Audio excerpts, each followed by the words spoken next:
Hello everyone, it's Jim Fitzgerald from Ostomy Toronto. Tonight at our gathering we have Dianne Garde, who's ET. She's been around a long time. She's been an ET for 50 years. She's the third ET in Canada overall and the first in Ontario. Has more knowledge than probably most surgeons do. And really looking forward to seeing her presentation on different types of ostomies and why you get them, or why you might have one. And so having said that, I'm going to try to turn the camera back to Dianne Garde. Hello, Dianne. Hi there. You're on Facebook. I am. Well, that's nice. Okay. Can you see this chart from there? Perfect, yeah. Okay. We're going to talk about the different kinds of ostomies and why they're done. And we'll start with normal anatomy first, so that you have an idea, because not everybody knows what the difference is between an ileostomy and a colostomy. So our normal GI tract starts up at the stomach here. The food goes through the duodenum and into the jejunum, and then eventually into the ileum, which is a small bowel. There's about 20 feet of small bowel, and the purpose is to absorb your nutrients, vitamins, minerals, and things like that. It joins the colon down here on the right-hand side. This little tail here is the appendix, and the colon goes up the right side, across about the waistline, down the left side, and back to the rectum behind the bladder.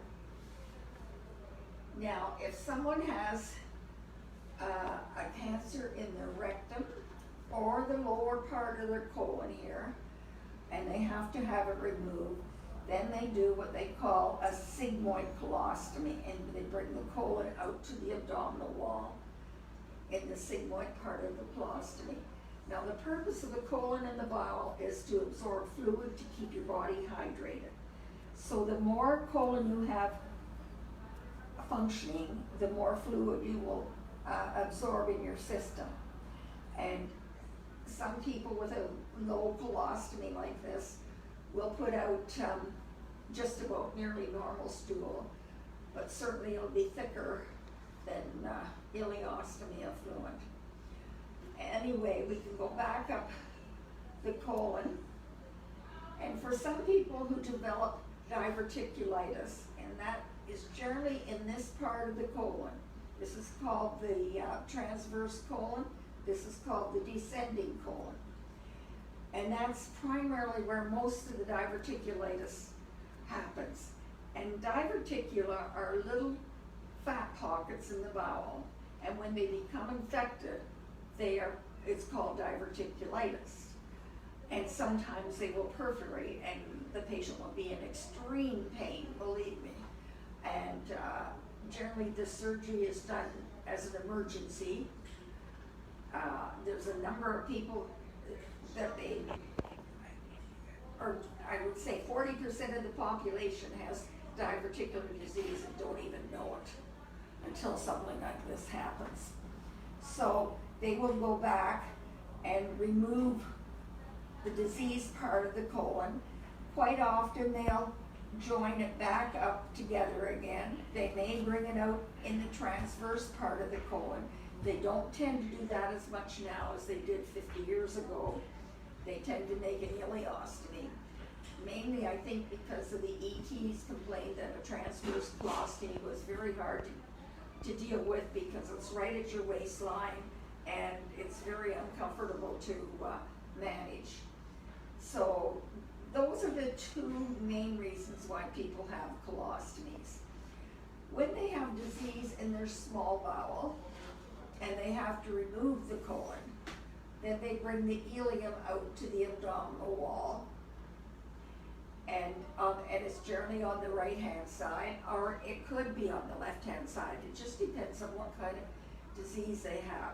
With inflammatory bowel disease, there's ulcerative colitis and there's Crohn's disease.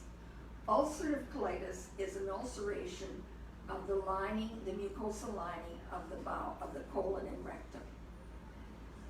And usually when that has been removed, the patients do very well. If they have Crohn's disease, which can be in any part of the GI tract, from the mouth to the anus, any part down here, it's very hard for the doctors to deal with because it doesn't just affect the mucosal lining of the bowel, it affects the whole thickness of the bowel. And the bowel can become perforated. The mucosal surface, the muscle, and the serosa, which is the outside layer of the bowel. And it's very difficult to control. I've seen patients who have had it in their mouth. I've seen patients who have had it around their ostomy.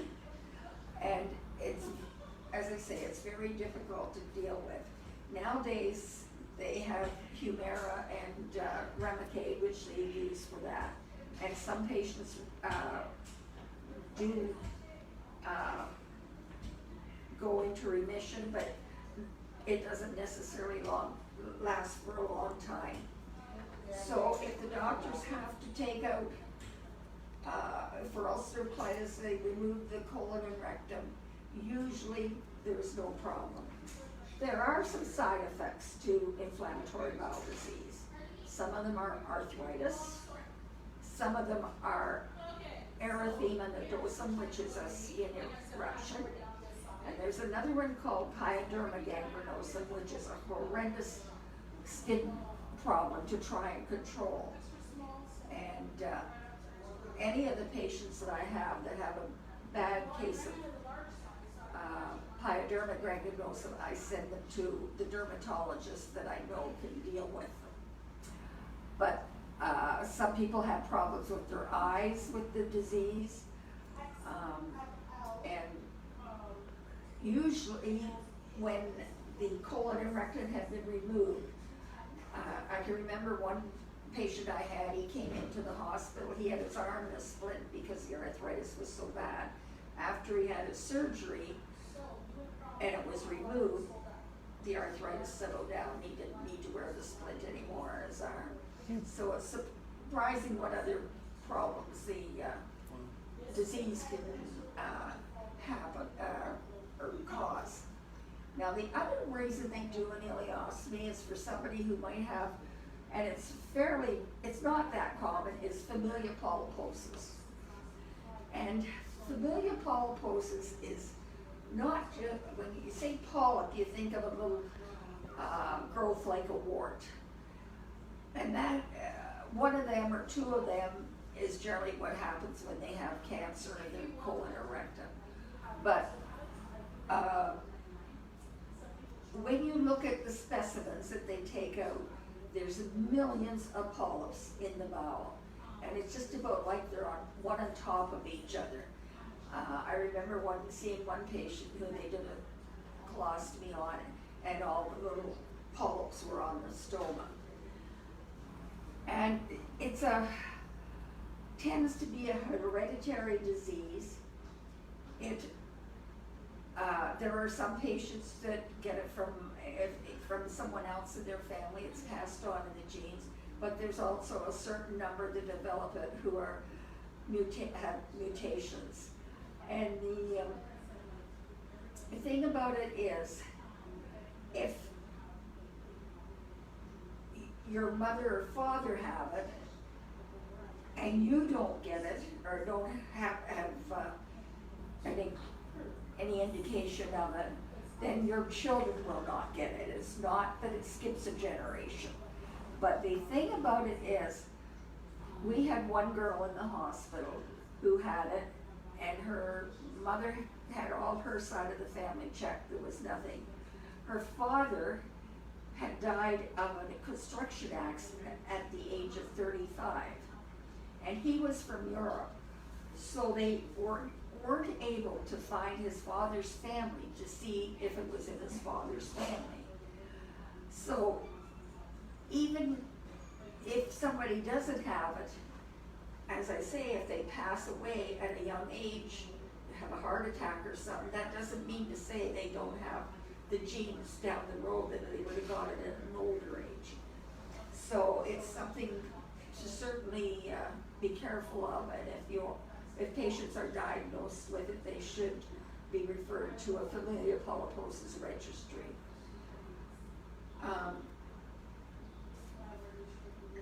The next, I'm going to say that the newest surgery for ileostomy or for ulcer colitis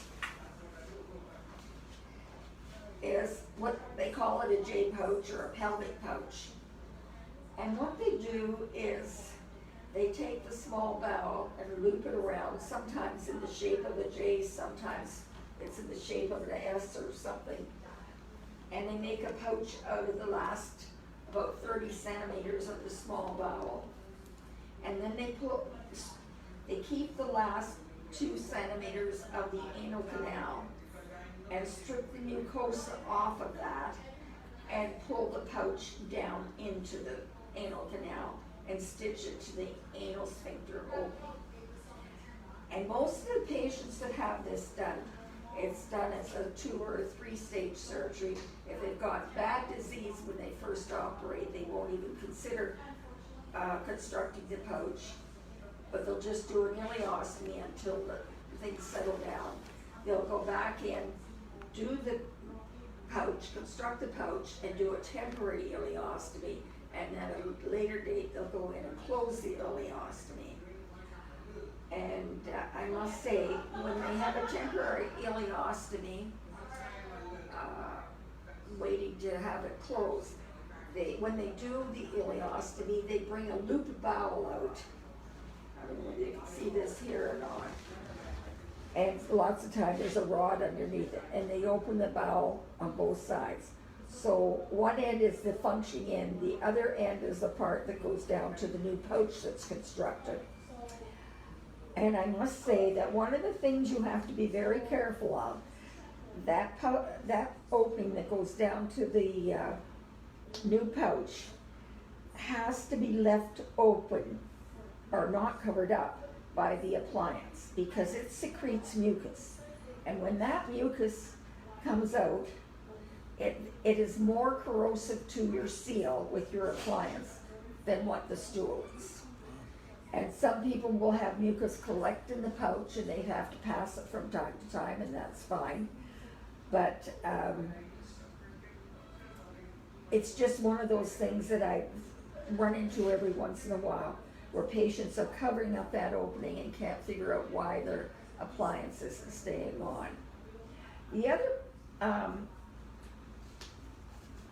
diversion they do is a continent diversion, and you can't see it too well here, but they make a pouch out of the end of the ileum, and then they make a valve and bring it up to the skin surface, and then you use a catheter to drain. They don't wear a pouch over it. The catheter is probably about the size of my little finger, and to make the pouch empty, the catheter is plastic. It has to go in and open up that valve so the stool will come out. And patients who have that procedure find that they need to watch the amount of fiber they eat, because it will plug up in the catheter, and sometimes it's hard to get it to drain. They don't do this as much now, because when they started doing the pelvic pouch, it eliminated the need to do this. The only people that have this surgery now is people who have had an ileostomy for a long time. The rectum's been removed and they can't do the pelvic pouch. And I guess there's nobody listening, so I can't ask if there's any questions. We'll look at the urinary tract now. These are the kidneys on each side. And then from the kidneys, the urine drains down through the ureters into the bladder, and then it's excreted through the urethra. And for someone who has cancer of the bladder, they may have had some radiation, they may have had some other treatments, and it hasn't been successful. So what they do is take a segment of the small bowel, the ileum, probably around 6 or 8 inches of length, and implant the ureters into that, and then bring it out to the abdominal wall, so it looks as much like an ileostomy because it's ileum. The only thing is, technically it is, but mechanically it's to drain urine. There's a number of children that were born with spina bifida, and for those who don't know what it is, it's when they're born and there's an opening in their spine and the air gets to it, and then depending on the degree of it, some spina bifida patients have no control over the bladder or their bowels. Some of them do. They used to just about routinely always do this procedure, but nowadays what they do is try to have the patients use a catheter to drain their bladder so they don't have to have major surgery. One of the other things that I'd like to also mention is that patients who are in accidents or gunshot patients or stabbing patients could also end up with an ostomy of some kind. And hopefully it's not permanent, but sometimes they are. I've had a man in the store the past couple of weeks who was in an accident. I didn't ask what kind, but he has an ostomy. And I've had other patients in the past that have had ostomies because of accidents. I don't know whether there's too much more I can tell you or not. Sometimes they try to do a continent procedure with urine and make a pouch like they do with the ileostomy, but they aren't doing that as much now as what they did or they tried to do before. All I can say is that I hope that whatever problem you have, that it can be dealt with and handled properly, and always go to an ET or now we call them NSWAPs, that's nurses specializing in wound ostomy and continence. And I don't call myself one because I'm not a nurse, I'm strictly an ET and I just do ostomies, I don't do wounds or incontinence. Do you have anything you wanted to ask me, Jim, or? I'm quite surprised by all the side effects or the complications with Crohn's and colitis. I'm quite blown away by that. Yeah. I guess for the urostomy, it's just much similar to an ileostomy, where it just comes out your side. Yeah. Cause I don't really see that on here. It's down here. Oh, right there. Yeah, Yes. that one there. These are some of the problems, you know. A stoma like this is in a crease. This one here's protruding quite a bit. Here's another one that's in a crease that can cause problems. This one here, you can see how dark is this. That's because the blood supply is not getting through to it. And whether it's a colostomy, an ileostomy, or a urostomy, they need to go back to the OR and have it revised. And you can see here, this is called stenosis, where the skin around the stoma wants to, it tries to heal in and then it blocks off the stoma so it doesn't function properly. With urine it's not so bad, but when it's stool, patients can get blockages because of it. This is a peristoma hernia, which is not uncommon these days with ostomies. When I first started to practice 50 years ago, I never saw peristoma hernias. But the appliances that we had in those days had hard plastic rings that we cemented onto our abdomen with surgical adhesive and then put a rubber pouch on them. And with the advent of our appliances today that came out in the late 70s, the disposable throwaway ones, by the mid-1980s, I started to see a lot of peristoma hernias. And I think it's because they don't have that firmness around the base of the stoma to allow the muscles in the abdomen to heal so that it doesn't protrude out.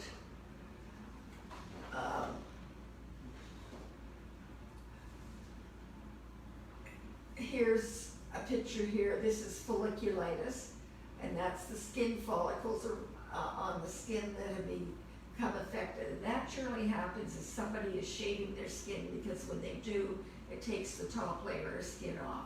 They're better to clip the hair with a pair of scissors, clip it short.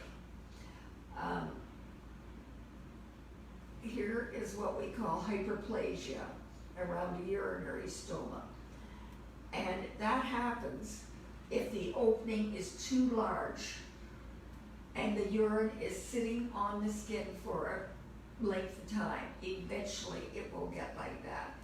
And it takes a long time to get rid of.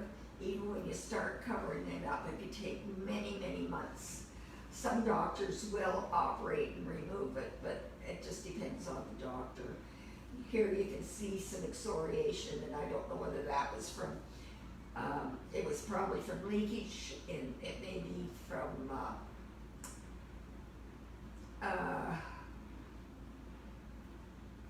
an allergy or something like that. Here we see crystals formed around, and again, these crystals on the urinary stoma are because it's been exposed. And the way we get rid of them is to use vinegar soaks on them. And every time they change their appliance, they should soak it for 15 to 20 minutes with vinegar. Sometimes you'll see tape reaction. And sometimes there's a candida or a yeast infection, and you have to get specific products to deal with that.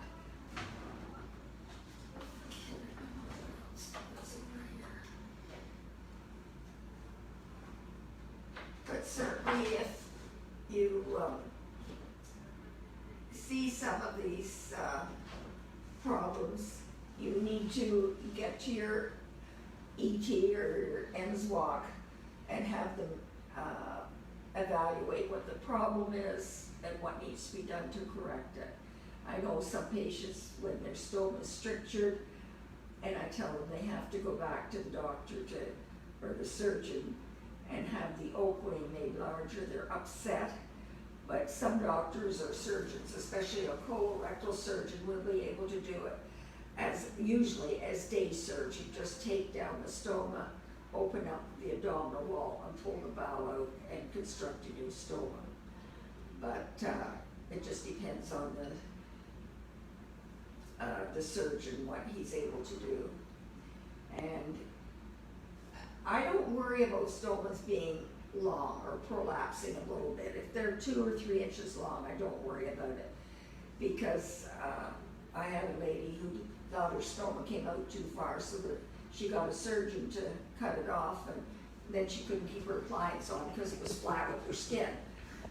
And so if it comes out a little bit, I don't worry about it. Sometimes it's just the peristaltic action of the bowel because it moves the stool through the bowel, and that will happen. But when you have a stoma that fills up the whole pouch, then you have to see a doctor about it to get it corrected.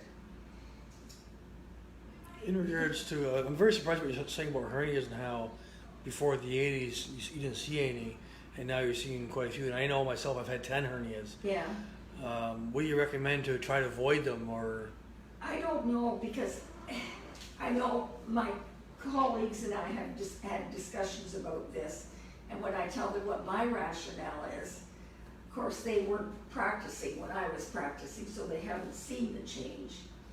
And comments have been made, well, we have new procedures and the doctors are well trained, so it doesn't happen, and so forth and so on. But it is still happening, and I can't say, I know we had a number of years ago 2 ETs from Ireland that came to our meeting in Regina, and they put binders on the patients from the time they had their surgery, and found out that cut down the number of peristoma hernias. So it's support around the base of the stoma, firmness, is my belief that helps to, allows the abdominal wall muscles to heal, so you don't have, or you don't develop a hernia. Wow, that's very good. Any last minute advice you'd like to give, or? Well, my advice is if you have a problem, you need to see somebody and don't just think it's normal for it to happen. See someone who knows something about it, who can direct you in the right direction. All right. Well, thank you, Dianne. For anybody who's wondering, you can find Dianne Garde at Starkman's on Saturdays. She does her ET stuff there. Like I say, she has more experience and knowledge than probably most of the surgeons doing your surgery.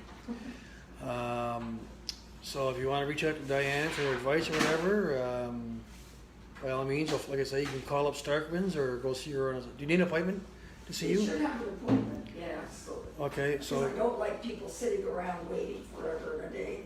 yeah, so call ahead if you can and see Dianne Garde, and she'll take care of you. Thank you again, everybody, and thank you again, Dianne. Much appreciated. You're welcome.